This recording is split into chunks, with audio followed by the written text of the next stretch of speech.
नमस्कार स्टूडेंट्स। आज हम राजेश जोशी का जो तीसरा काव्य है पुरानी चीज़ों के पक्ष में उसका अभ्यास करेंगे। उससे पहले राजेश जोशी के जीवन के बारे में थोड़ा सा परिचय प्राप्त करेंगे। राजेश जोशी का जन्म ईस्वी सन 1946 में हुआ था। प्रगतिशील विचारधारा के कवि राजेश जोशी का जन्म मध्य प्रदेश के नरसिंहगढ़ जिले में हुआ। उन्होंने शिक्षा पूरी करने पर पत्रकारिता शुरू की और कुछ सालों तक अध्यापन किया, बैंक में नौकरी की और अब स्वतंत्र लेखन कर रहे हैं। अपने भावों और विचारों को व्यक्त करने के लिए कविता के अलावा कहानियाँ, नाटक, लेख, टिप्पणियाँ आदि पर कलम चलाई। लघु फिल्म के लिए पटकथा लेखन भी किया। भारतीय भाषाओं के साथ अंग्रेजी, जर्मन, रूसी भाषाओं में उनकी कविता के अनुवाद हुए हैं। राजेश जोशी के 4 कविता संग्रह एक दिन बोलेंगे पेड़, मिट्टी का चेहरा, नेपथ्य में हंसी और पंक्तियों के बीच है। कहानी संग्रह में सोमवार और अन्य कहानियाँ, कपिल का पेड़, 3 नाटक, अच्छे आदमी, जादू जंगल, टंकारा का गला शामिल है। आलोचनात्मक टिप्पणियों की किताब एक कवि की नोटबुक प्रकाशित हुई है। उन्हें शमशेर सम्मान, पहल सम्मान, मध्य प्रदेश सरकार का शिखर सम्मान और माखनलाल चतुर्वेदी सम्मान के साथ केंद्रीय साहित्य अकादमी के पुरस्कार से भी सम्मानित किया गया है।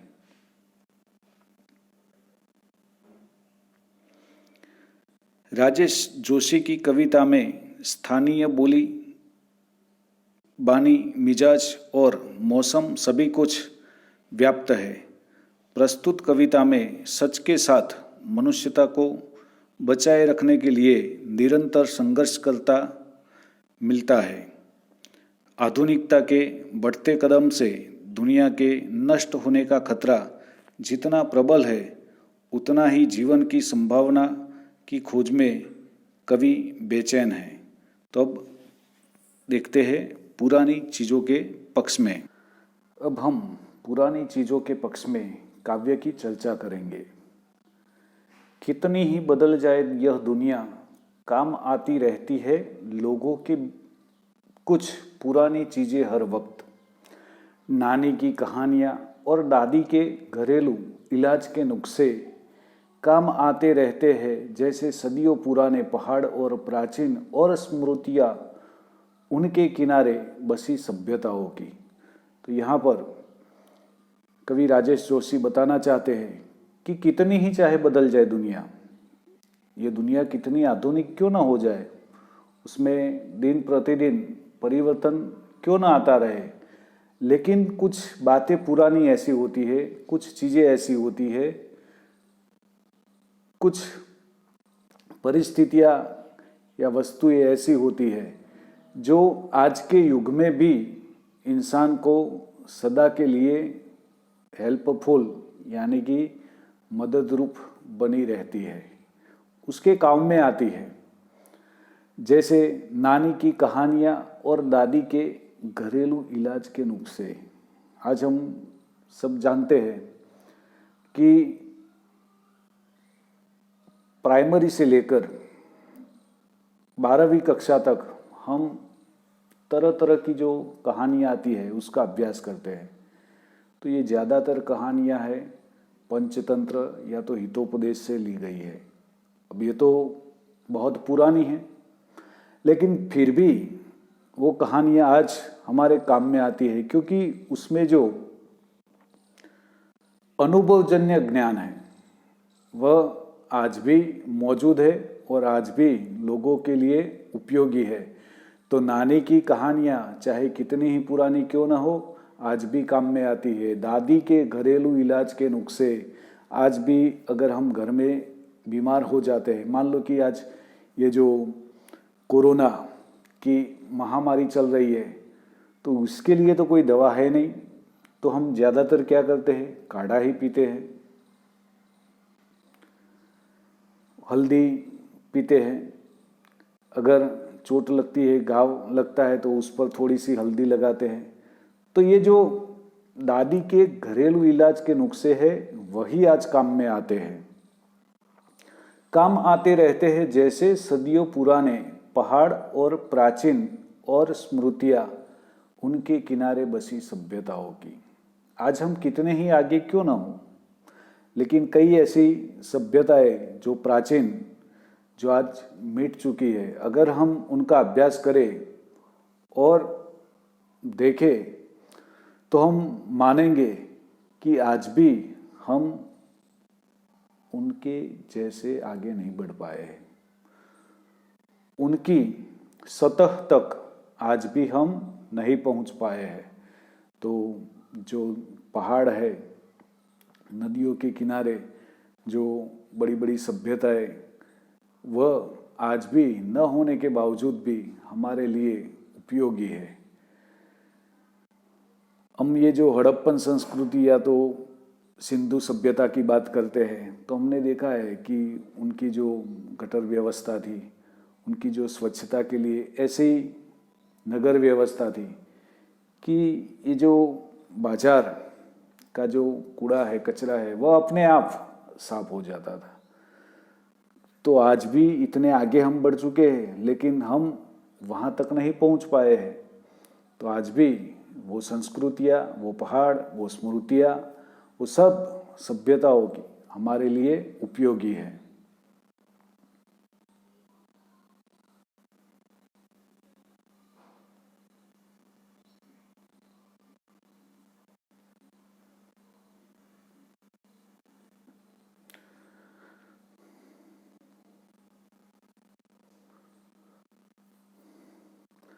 कंप्यूटर और सैटेलाइट के इस युग में भी दुनिया की हजारों सड़कों पर दौड़ती रहती है हमारी पुरानी साइकिलें। देखिए हम कितने आगे बढ़े हैं। आज जो 4 व्हीलर है, 2 व्हीलर है, कितने नए नए दिन प्रतिदिन नए नए आ रहे हैं, उसमें भी कितनी नई नई टेक्निक आ रही है। लेकिन फिर भी आप सब जानते हैं कि ज़्यादातर घरों में आज भी साइकिल देखने को मिलती है, क्योंकि वह मुफ्त में चलाई जा सकती है, वह मुफ्त दौड़ती है। और दूसरा बहुत बड़ा फायदा क्या है कि हमारा जो शरीर है उसको भी वह स्वस्थ रखती है। तो वह पुरानी है, लेकिन फिर भी आज सड़कों पर दौड़ती रहती है और लोग गर्व से उनको दौड़ाते हैं।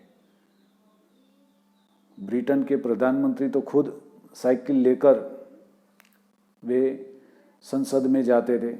हमारे भारत के भी और गुजरात के भी एक सांसद है जो साइकिल लेकर खुद संसद में जाते हैं। तो इतने आधुनिकता के बीच भी नई नई तकनीकें आई है, नई नई गाड़ियाँ, फिर भी ये जो पुरानी साइकिलें हैं वह आज भी मौजूद है। सच एक प्राचीन चीज़ है, और हालांकि झूठ भी, और वक्त पर दोनों ही काम आते हैं आदमी के। सच और झूठ इंसान का जब से यहाँ पर इस धरती पर आगमन हुआ है, तब से लेकर सच और झूठ दोनों ही चले आ रहे हैं। और हम जानते हैं कि दोनों की आज बोलबाला है। ऐसा नहीं है कि वह पुराना है इसलिए हम सच को छोड़ दें, या तो झूठ पुराना है इसलिए हमको आज झूठ नहीं बोलना है, ऐसा तो नहीं करते। तो आज भी सच और झूठ दोनों ही वक्त वक्त पर इंसान उसका प्रयोग करता है। सारे बहस मुँह बाहिसों के बावजूद इतना तो तय है, बनिस्बत हिंसा के एक सादा सरल जीवन ज़्यादा काम आता है लोगों के। तो यहाँ पर कवि राजेश जोशी क्या कहना चाहते हैं कि सारे बहस मुँह बाहिसों के बावजूद, मतलब चर्चा विचारणा के बाद हम क्या करते हैं कि खंडन या मंडन, तर्क वितर्क, वो सब करने के बाद भी आज तो हम इस बात पर पहुंच चुके हैं, या तो इतना तो तय ही है, निश्चित है कि हिंसा से अच्छा, बनिस्बत हिंसा से अच्छा एक सादा सरल जीवन ज़्यादा काम आता है लोगों के।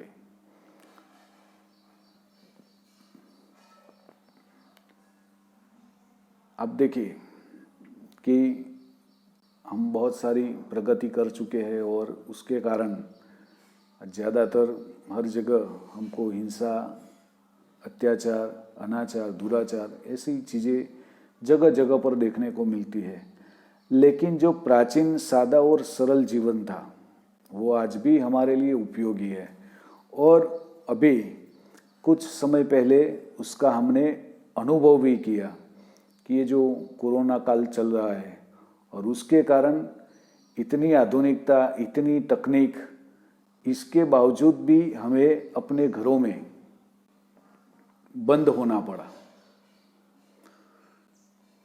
और जब घर में बंद हुए तो ज़्यादातर जो तकनीकी साधन से या तो जो चीज़ें थी उससे हम दूर होते गए और एकदम सादाई या तो सरल जीवन पर आ गए। और हमने एहसास भी किया कि यही अच्छा है, क्योंकि कभी कभार ऐसी कोई परिस्थिति का निर्माण हो जाए तो ये जो सादा और सरल जीवन है वह हमें बचा सकता है, हम इसके सहारे आगे बढ़ सकते हैं। तो हिंसा के विपरीत सादा और सरल जीवन है वह लोगों के अत्यधिक काम आता है।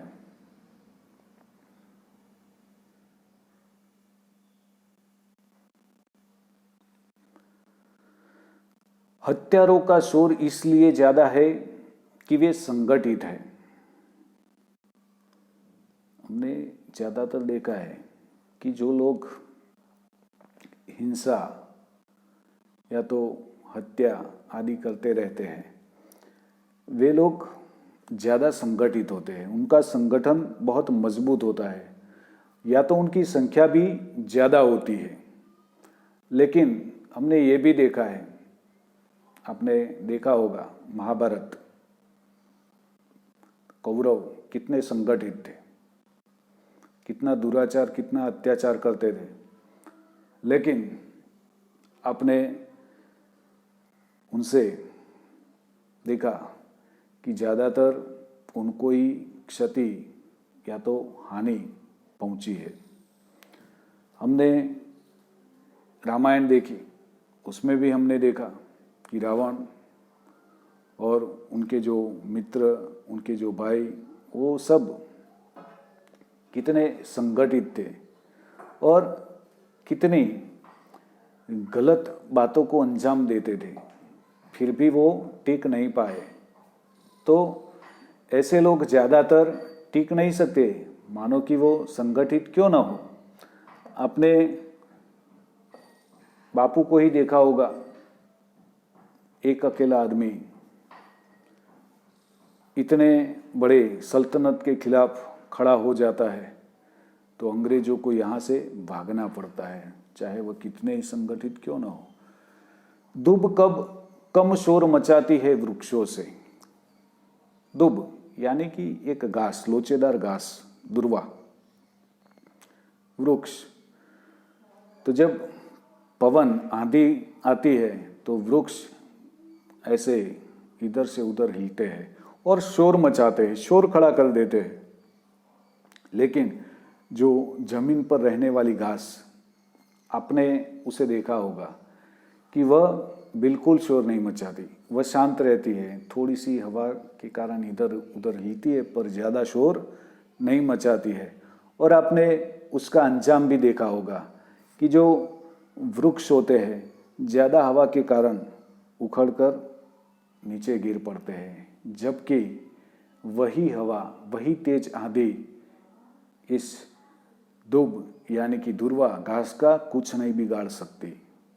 विनम्रता कोई कायरता नहीं है, और इसी से हमें ये बोधपाठ मिलता है कि विनम्र होना, इसका मतलब हम कायर है ऐसा नहीं है।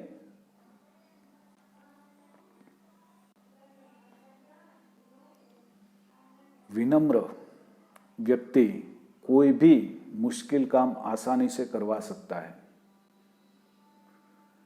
लेकिन आपने देखा होगा कि जो विनम्र नहीं है, गुस्से से अपना काम निकलवाने के लिए जाता है, तो आपने वो भी देखा होगा, अनुभव किया होगा कि उसको 4-5 बार इधर से उधर जाना पड़ा होगा।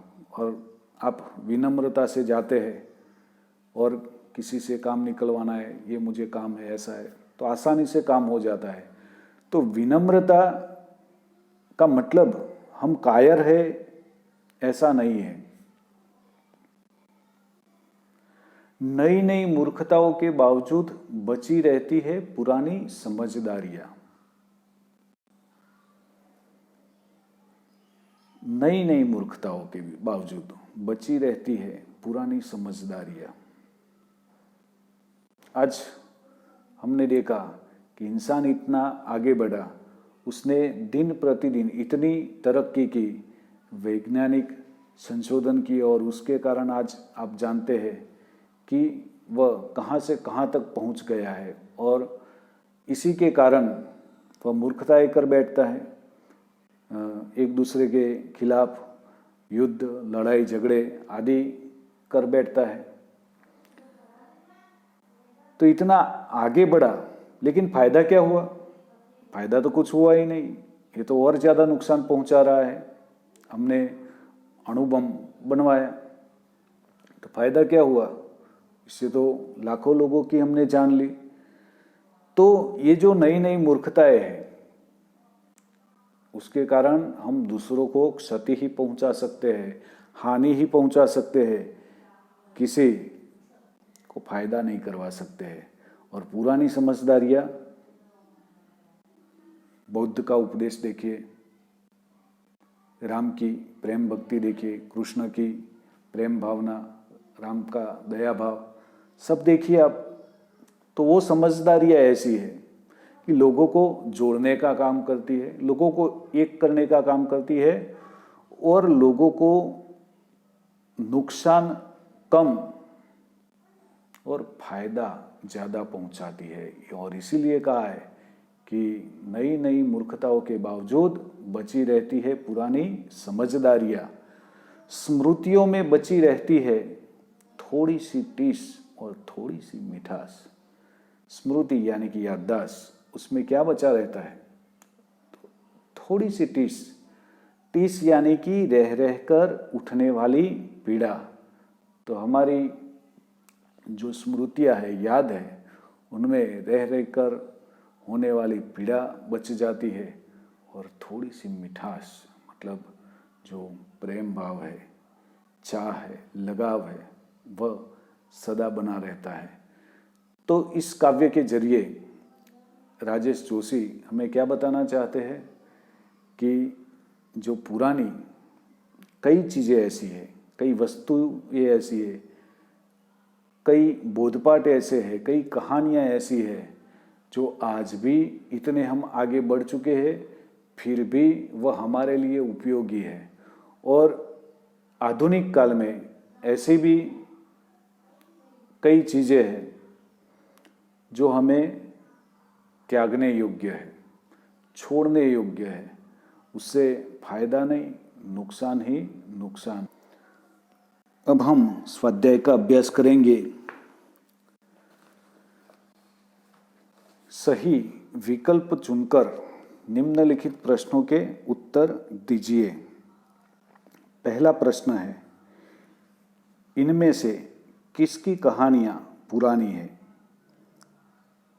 तो इनमें से नानी, ग छोटा ग, इनमें से नानी की कहानियां पुरानी है। कंप्यूटर और सैटेलाइट के युग में आज भी सड़कों पर क्या दौड़ रही है? कंप्यूटर और सैटेलाइट के युग में आज भी सड़कों पर क्या दौड़ रही है? तो कंप्यूटर और सैटेलाइट के युग में आज भी सड़कों पर साइकिल दौड़ रही है। दुब किसका प्रतीक है? तीसरा प्रश्न है, दुब किसका प्रतीक है? दुब विनम्रता का प्रतीक है।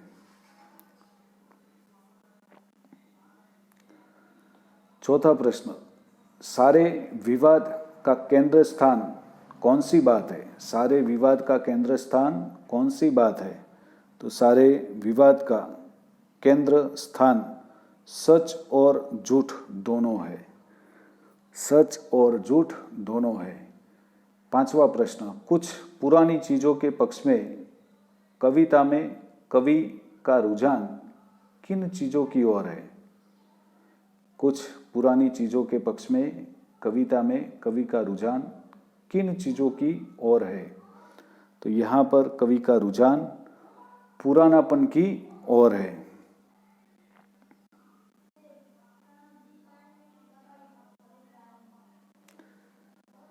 निम्नलिखित प्रश्नों के उत्तर एक एक वाक्य में दीजिए।